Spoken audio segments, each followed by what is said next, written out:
In this lesson, we're going to discuss geometric construction and editing tools. We're going to start by discussing geometric construction in general, then we're going to move on to CAD geometric construction. We'll talk about the bisection of a line or arc, and then bisection of an angle.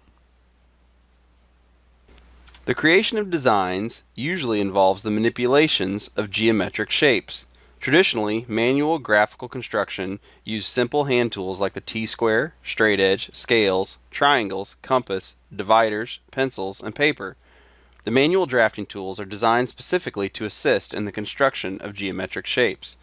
For example, the T-square and drafting machine can be used to construct parallel and perpendicular lines very easily and quickly. Today, modern CAD systems provide designers much better control and accuracy in the construction of geometric shapes.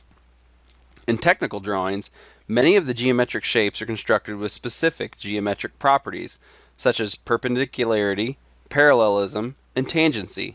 For example, in the drawings shown, quite a few implied geometric properties are present.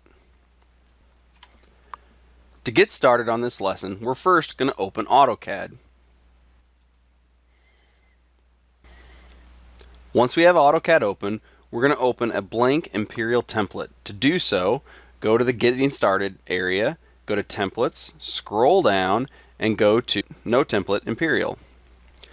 The main characteristic of any CAD system is its ability to create and modify 2D and 3D geometric entities quickly and accurately. Most CAD systems provide a variety of object construction and editing tools to relieve the designer of the tedious drudgery of this task, so that the designer can concentrate more on design content. A good understanding of computer geometric construction techniques will enable the CAD users to fully utilize the capability of the CAD systems.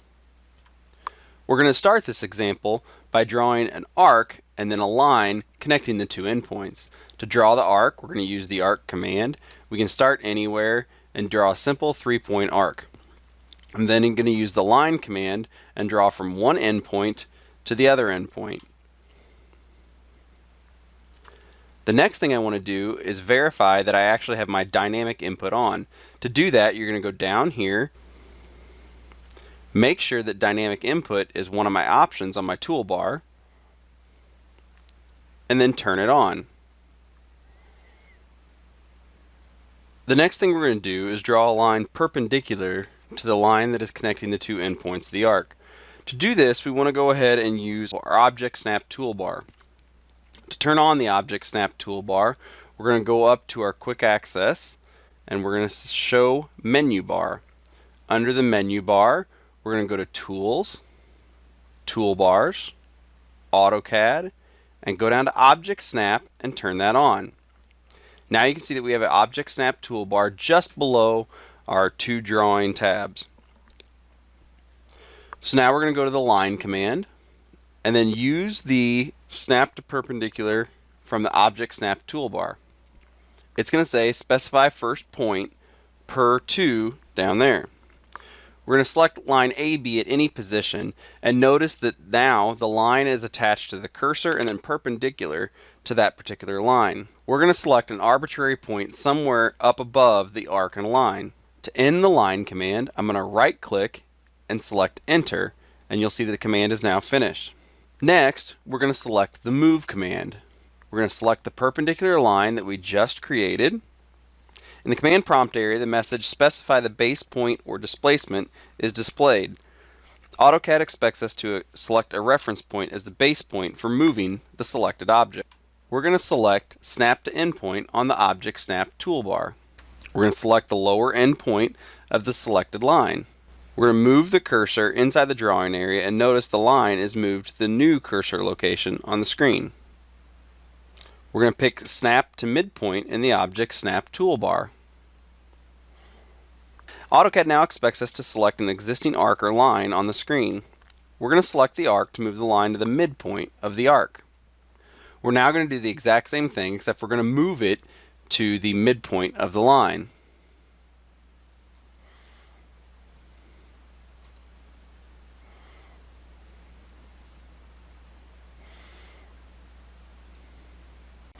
The constructed bisecting line is perpendicular to line AB and passes through the midpoint of the line or arc AB. I'm now going to show you how to bisect an angle in AutoCAD. I have created an arbitrary angle shown on the screen. I'm now going to create a construction line that bisects the angle between these two lines. To do that, I'm going to go to the Draw panel of the Home tab, click the little down arrow, select a construction line right here. Construction line are lines that extend to infinity. They're usually used as references for creating other objects. Once I select that, I'm going to right click to bring up the options menu. In the options menu, I want to select bisect. I'm going to snap to my endpoint to select the vertex point. It says specify angle start point. I'm going to select the top of this one. Specify angle endpoint. I'm going to select the bottom of this line, and you will see that I now have a line, construction line that bisects this angle.